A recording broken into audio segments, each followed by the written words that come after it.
Magic ready. All right, here we are. I am Eve Mayer from fastinglane.com, and you are? I'm Megan Ramos from the Intensive Dietary Management Program. Otherwise known as idmprogram.com. We told you we'd be back. I'm still alive. I'm back. I'm still hot. Everything is good. That's what really matters in life. We are 1 week and 1 day after the 10-day fast has ended. What are your predictions, Megan? Because I don't think I've updated you on anything, right? Like I haven't told you. I haven't. It's been a really crazy week because it's the second week back to work and it's just organizing all of 2019. So it's wild.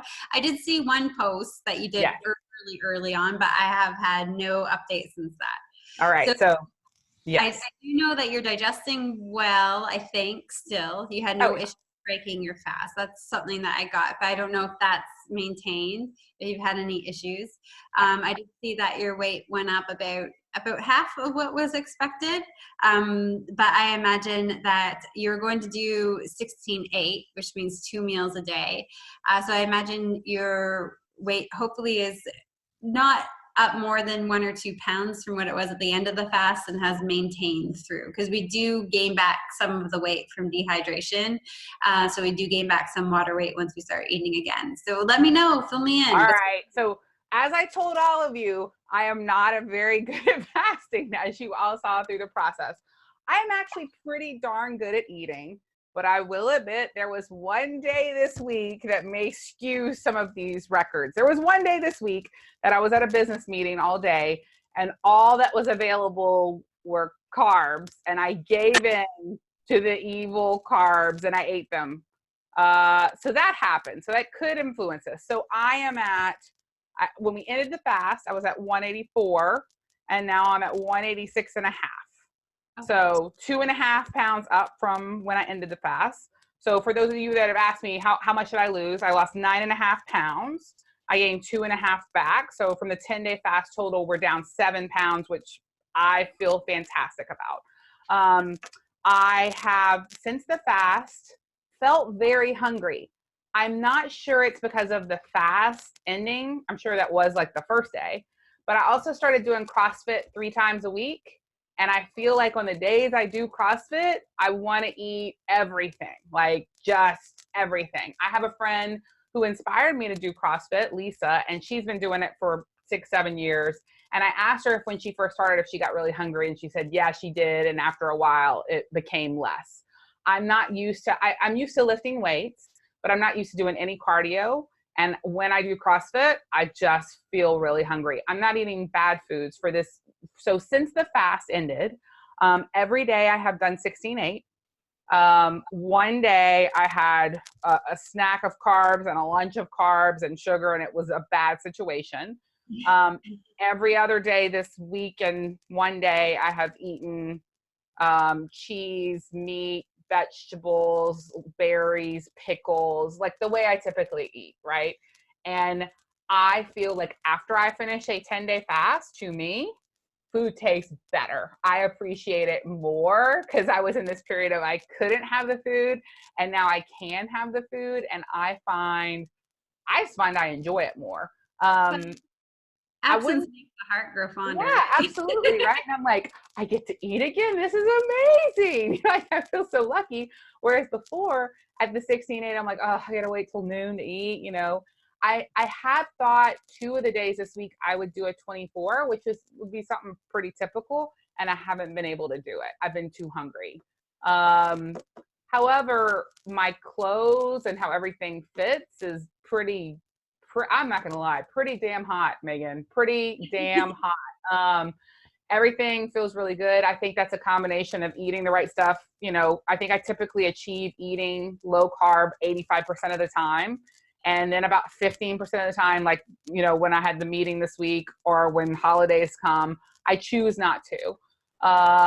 And I still, like, I've been having some interesting discussions with a lot of people online, because I put a post up about, like, you know, I'm at 185. I'm never going to be 125 pounds. And some people were really sweet. And they're like, you never know. Like, you might be. And I guess maybe I didn't explain it correctly, because, like, I'm not sure I'm not even sure I'd want to be like 125. Like I kind of like, that's not true. I absolutely like being curvy and strong. And I have had Levi now put the scale away as of today, per your suggestion, because I just want to go to CrossFit 3 times a week for a month. And I want to eat 2 meals a day and do a 24 when I can. And if I can do a 36, do it. And I just want to see what happens. And then at the end of that month, I want to go get a DEXA scan. So a DEXA scan is where they measure your weight, but your measurements, your body fat percentage, your visceral fat, where the fat is collected. And I really think that as a person who was once 300 pounds and then got to 225 and whose ultimate goal was 195 pounds and who is now in the 180s and has been there because of keto and intermittent fasting for, it'll be a year now in a couple of months. I just kind of want to get to a lower body fat percentage, and I don't really care what the weight number is. Like my dream would be to be at a 29% body fat. I don't care if that's 185 pounds. I don't care if that's 150 pounds. I don't care. I look better than I have looked. And once again, I just wanted y'all to know there's no makeup. So I know we were talking about like how my skin looked at different times. No, that's not true. I mean, I have lipstick on, but, no concealer, no foundation. My skin has stayed really great since the fast. But I'm curious to know from you, Megan, do you think that the increased hunger is because of the 10-day fast or because of increased exercise? There's a couple things. When you eat more, the more you want to eat, even if it's ketogenically. So ketogenic, super low carb. So even if you're eating low carb or very low carb, the more you eat, the more you want to eat. So that's a factor. But I definitely think that increased exercise is part and parcel to it as well, especially if you're not making the effort that we usually do on our fasting days to take extra sodium and to take magnesium and drink pickle juice and broth. Most of the time, elevated hunger with elevated exercise is because we're now not supplementing our body's amount of electrolytes. I want to ask you about that because like I stopped taking the salt, but on the days that I'm eating and I'm exercising a lot, for some reason, like I really want to take salt. And I'm like, I don't understand. Like am I just in the habit? Do I just like it? Like why? No, because you're exercising more now. First of all, when you're eating low carb, you need to take more salt anyways than people who don't eat low carb. We need to supplement with sodium because sodium is so vital for almost every function in the body. And we're not eating all this packaged, processed junk food that has crazy quantities of sodium in it. So you gotta go a little bit heavier handed with the salt shaker. You just want to use a good quality salt. I didn't know that. It's important to keep in mind electrolytes on eating days and fasting days. And I can tell you from my own experience and, working with thousands of patients who have exercised on a fasted and fed state, a lot of people are like, I'm less hungry when I'm fasted and exercising than when I'm fed and exercising. Yeah. And I'm like, because when you're fasted exercise day, you're taking broth, you're taking salt, you're taking pickle juice, you're taking magnesium, you're being really diligent about that. But when we eat, we get lazier with that stuff. And when you exercise, you burn through a lot of those electrolytes and they're so vital for our survival. Your body needs them. Your body needs to replenish what you sweat out at the gym. And so it sends hunger hormones being that has to be it. I did not I had no idea about that. I never knew if you were eating low carb and you weren't eating processed foods, which I rarely do, that I didn't know that. Thank you. I'm going to try that with the exercise and see what it's like. I'm going to listen and throw away the scale for a month and just see what happens. And then, I haven't gotten the next blood test either. I want to share with all of you. We did a blood test. Things look pretty good. And I think I'm going to wait a month and just do 16-8, no extended fasting, maybe a 24 or 36, and then go back and see what things look like, if you think that's okay. Yeah, I think that's perfectly fine. So emotionally, I'll tell you this, part of me is so excited to not have the scale. Part of me is like, haha, I'm going to probably eat some bad foods and it won't catch up with me. And part of me is terrified that if I don't use the scale for a month, I'll slip and I'll weigh and I'll these are my real thoughts. I'll be back at 225 pounds in a month. Like, I don't know why I just still think that like I'm gonna go back. I always think I'm gonna go back, probably because I was there for 20 something years, but I still can't wrap my head around the fact that you try to lose weight or you try to get healthier and you fail for decades, and then suddenly something works in a lasting way, which has never happened before, and then it's just very difficult to accept it. I have tried to take more pictures of myself. I try to look at myself more, and I like what I see. Like, I'm very happy with my body. I'm very proud of it. I feel confident. I feel pretty. I got no problems there. There's that part. But I think that there's always just this fear that this is temporary and this fat person's coming back, Is that pretty typical? That's like 100% of people. Well, maybe not 100%, but like 99. I was in that percentage too. You just, all we know, like all I knew is, my parents gaining weight, losing weight, just to regain it back. I never thought weight loss was sustainable. And patients that I see, they're like, oh my gosh, you've sustained that much weight loss for like 8 years now.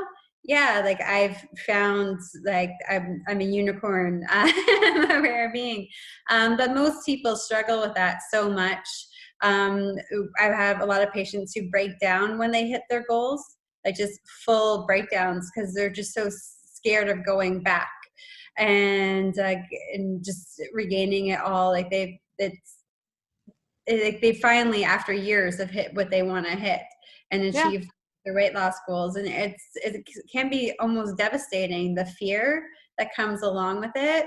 And, my perspective is I just have to really reassure them, say that I'm an example, go into like our Facebook group and, start engaging in people who have had success. Just write a post saying, hey, has anyone, maintained their weight loss for a year or longer? And, within minutes, and you're probably going to get 10 responses. And just, use that community to really engage you and provide you with positive reinforcement. You're never going to fully accept it until it happens. So, I just keep reiterating my own experience to my patients. I encourage them to go into the community and reach out because there's a lot of people in there that have had that success and they're happy to share their photos, and just, keep reaching out into the community to get that reinforcement. Yeah, and if you're watching this video later and you didn't see the original post, you can join the group that Megan is talking about for free on Facebook. It's called Obesity Code. Just search for Obesity Code Network and you can join that group for free. And I've been a member of it for, I guess, almost a year now. And I've seen tons of people post like, I started this way of eating and intermittent fasting 5 years ago and 10 years ago and 4 years ago and 3 months ago.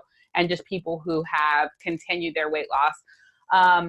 And it's interesting. I was really inspired by my friend and employee, Bridget, who just got to a weight that she was happy with. And it was exciting for me to hear, especially a woman say, I like where I'm at. I feel really good about it. And I'm going to stay here. And it is not only good enough, it's fantastic. And I think she kind of inspired me to go, okay, my goal was 195. Here I've been now in the 180s for almost a year. Like, maybe I could just be happy. Like, I don't know if there always needs to be a goal of like, I'm going to get to 175 or whatever. And I think, especially a lot of times for women, your whole life is in pursuit of this perfect weight. Like, who gives a crap? I don't care about a perfect weight. I am obviously wonderfully imperfect. I don't really know how I could get much better. So I'm just going to now see if I can run at CrossFit.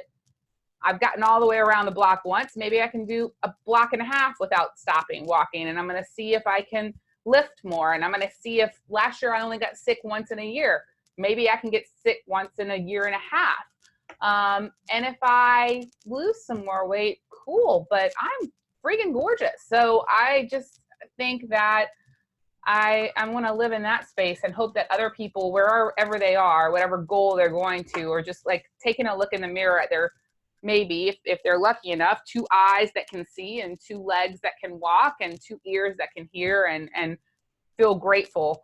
I get it. Sometimes I feel like crap too. So like, don't get me wrong. I'm not saying everything is perfect, but I'd like to just like sit in the space and be happy with it for a while. I see so many people talk about, I'm doing keto or I'm doing low carb or intermittent fasting. I'm not losing what this person lost, and I'm not there. And I think that it's a pretty typical feeling, but we can also search the other way and find that we lost 2 pounds when somebody hasn't lost anything or gained weight while they did things. And so there's always people to compare us to, but it never really makes us feel better when we do that. There's no such thing as an ideal weight. Like, absolutely, it's like the biggest hokey pokey thing, like in medicine. It's about a healthy body composition. And I've told this to people like 100 times. I'm 5 feet tall. Like, so I was 186 pounds, and at 5 feet tall, didn't look too great on me. I'm small boned, brittle bone lady, not strong. It was all fat. It was like 60% of it was fat. So it wasn't like I was strong, and I was sick. But I've also been 97 pounds as an adult, and I have been morbidly obese and unhealthy at 97 pounds. And today I'm 117 pounds. And I'll tell you, I'm a smaller dress size now than I was at 97 pounds, despite weighing 20 more pounds. But I don't weigh 20 more pounds of fat. I have less fat on my body. At 97 pounds, I was 34% body fat. And at 117 pounds, I'm under 25% body fat, and I've got a ton of muscle mass. I've gained a tremendous amount of muscle mass, and I've improved my bone mass density, and I wear a smaller size today than I did when I got down to 97 pounds. So the total number on the scale, it tells you how much all of your sums are. And what good is it being 125 pounds if 40% of that's fat? Or, Yeah. that there's no good to that, none at all. And this is why, I really encourage people to get rid of their scales, again, give them away to people they don't like, just get rid of them. And this is where progress photos can be really motivating, taking your photo maybe in the same gym outfit when it's nice and form-fitting in the mirror, and just comparing it week to week for motivation, or taking your measurements. Wherever in your body you're motivated to keep slender or to see improvement. For a lot of people, that's around the larger part of their belly. For a lot of ladies, it's around our triceps and biceps and our thighs and our hips, and just taking track of those measurements, because muscle and bone weigh a lot more than fat. And you want to have a lot of muscle and bone, and you don't want to have a lot of fat. And so you can't really go by the scale. You got to go by how your clothes are fitting. Anyone who's ever worked for me or worked with me, when I engage in conversation, I don't ask them what the scale says or how much weight they've lost. I ask them how their clothes are fitting. How are your clothes fitting? Because they could be healthier and have less fat even if they've gained 5 pounds. And it's really about body composition.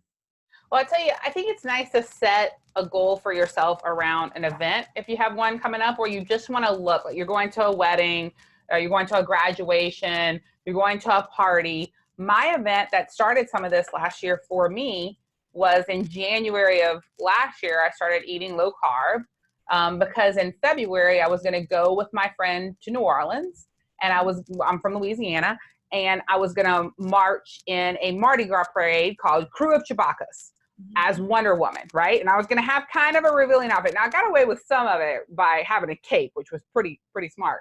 And so I did that, and I got from 225 pounds to 215 pounds by eating low carb in basically a month. And I felt a lot of pride. I had my makeup done. I dressed as Wonder Woman, who I've just been obsessed with since I was 3 years old. I used to wear the underoos. It was amazing. And so I marched as Wonder Woman last year, and now I'm going back this year in a month. And I'm really motivated to do well and do fasting and work out. I'm having a new costume made, still with cape. Let's not get crazy because I got to cover up my arms. But, I can't wait to see. I'm going to have somebody do my makeup, like what I can look like in that picture, because I felt pretty darn good in my picture last year. And I want to see like what the change is to this year. So maybe if you're listening to this and you're thinking about something, instead of setting like this number on the scale, maybe think of a dress you want to buy or a feeling you want to have when you walk into something, or something that you want people to see when you give a presentation in front of your staff, or whatever it is, and set that as your goal of things you're going to do good for yourself, ways you're going to eat, ways you're going to fast until you get to that point, and then take a picture of it. You want to go be Wonder Woman with me in New Orleans, Megan? Yeah. But it's like hundreds of people, right? That hundreds of women that dress up as their version of Wonder Woman. And it's called Crew of Chewbacca. So it's just like thousands of nerds, right? Like, and it's just fantastic. But anyway, we'll be doing that. Oh, I did have a question. We had a question for today, and it says, I find fasting super easy the first half of my cycle, but by days 18 to 21, I am struggling even to get to 16 to 18 hours of fasting. So after she does 16-8 for like 3 weeks, she gets frustrated. I find myself intolerably irritable, emotional, angry, just want to eat everything in sight. Should I back off on my fasting during those times? Is there something I'm not doing during my feasting times that would help me fast through? I usually do lazy keto. I've been doing this for a year and a half, and intermittent fasting for a year. So it sounds like absolutely every single day she does 16-8. Should she maybe mix it up a little? So mixing it up is always a great idea, but I will start off that women's estrogen levels fluctuate throughout the month. And a couple of weeks a month, fasting should be really easy. And a couple of weeks a month, the fasting shouldn't be as easy. But that's not for everyone. So usually when a person is not super metabolically healthy, like has room for improvement, their hormones are still a little out of whack. You know, we have a lot out of whack and we have a little bit out of whack. And wherever you fall on that continuum, you're going to have easier times through the month and more difficult times through the month. And once you get into that super healthy continuum, you know, where your hormones are good, you're not hormonally out of whack anymore, then you're going to be able to fast all of the time, effortlessly, no matter where you are in your cycle. So what I recommend to women when they're fasting, and what I did myself, I struggled, especially the week leading up to my period, I struggled in a big way. But what you can do is, if you can tough it out. That's what I encourage people to do. But if you can't tough it out, then I recommend fat fasting during that week. So fat fasting, there's a I was going to say a great article. I wrote it. Don't want to sound cocky here. Yeah, it is good. I read it. It's a blog on idmprogram.com. Search fat fasting. It's basically where you're eating avocados, bacon, eggs, salmon, olives, certain foods for a period of time, as much as you want in time restricted areas, time restricted times, and then you just focus on that. Did I get that kind of right? That is correct. So, and there's some alternatives up there too. So focus on fat fasting. But like Eve said, you know, if you're doing 16-8 every day on the weeks that you're feeling good and fasting's easy, then maybe you should change it up and try to do 24-hour fast. Eli, help. Yeah. Oh no. Are we good? Megan, are you still there? I'm here. Can you hear me? I can hear you now. Okay. It went away for a minute and I yelled for Levi. He fixes everything. So change it up is great too. Okay, perfect. That makes sense. So a lot of people have asked me, Eve, you know, you did this 10-day fast. Are you going to do it again? I got to be honest with you, probably not, or at least not for a really long time. For me personally, I prefer intermittent fasting, and I prefer, that's it. I prefer intermittent fasting, and I don't want to do another 10-day fast. I wrote an article for Medium about my experience, and you can check it out. And it says, I probably won't do this again, and I totally think you should try it. Because I heard so many stories from people like, Eve, you inspired me to do this 10-day fast, which is hilarious to me because I'm so bad at it. And I had so many people who had, it sounded like a much easier, or were much more determined, or much better at it. And they kicked butt. Then I had people who were similar to me that just they stopped at day 5, and that's totally fine. So for me, I will probably stick to the intermittent fasting game. 16-8 most days, 24 I would like to be able to do twice a week, and eventually I would like to be able to do 2 36s a week. But for right now, putting away the scale, gonna do CrossFit 3 times a week, and try to drink some dang water. I'm going to have a little more salt and see if that helps. And what about you, Levi? Are you going to fast with me? I'm so excited. It's over. Levi is No, so excited. It's over. She did great. I'm happy to have her back. She is, honestly, Megan, like, she's been going to the gym without me, which is like absolutely unheard of. And she's like almost sort of enjoying it. Her powerlifting is awesome. Like, she's going to be a beast. He thinks I'm a sexy power lifter. That's He true. can just admit his It's true. feelings. So, Megan, would you be up for, should we come back in a month and see, like, should we visit people again? Yeah. Should we do this in a month? And like, well, I'll go get a DEXA scan and we'll see where it's at.